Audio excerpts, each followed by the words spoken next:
Machine learning has become so advanced that it can now accurately predict if a person would survive an accident based on previous data.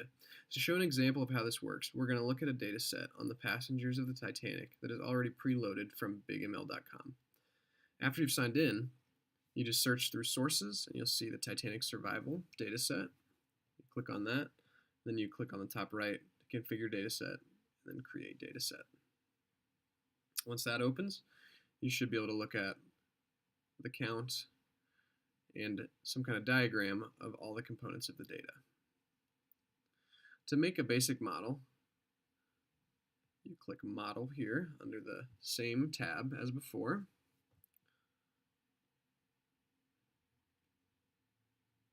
And it should load up a model that looks kind of like a tree diagram. First, it looks pretty intimidating, but once I filter it for only the results that yield true outcomes, meaning those passengers survived with a confidence of 60% or higher, it looks a lot smaller and less intimidating. So you can follow any of these prediction paths to see the outcome and the requirements to get that outcome. I'm going to start with this one on the left because it's very simple and easy to look at. So with this prediction path, it tells that passengers that did not sit in first class or on the deck, but sat in second class and were under the age of 13.47, they survived with a confidence of 86.68%, and there were 25 instances of that in the data. If you go back out and follow that data path even further down the line, all the way to the bottom, it gets a lot more complex. So this shows that we're still looking at people in second class, but now we're looking at passengers over the age of 13.47 and under the age of 24.5.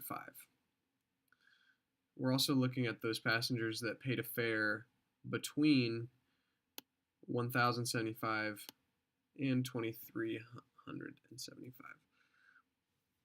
Those passengers survived with a confidence of 60.06%, and there was 14 instances of that in our data set. We can then look into the sunburst model, which is up here on the left. I should say sunburst.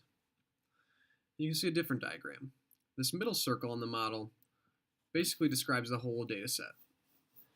It says that there's a confidence of 65.77% that any passenger on the Titanic would not survive.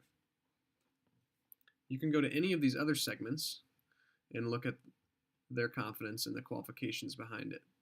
The greener the segment, the higher the confidence of the outcome of that segment. So I'm going to go to this segment right here, this green one. And you can see that this segment describes those passengers that sat in first class, paid a fare that was greater than $4,165, and were under the age of 45.47.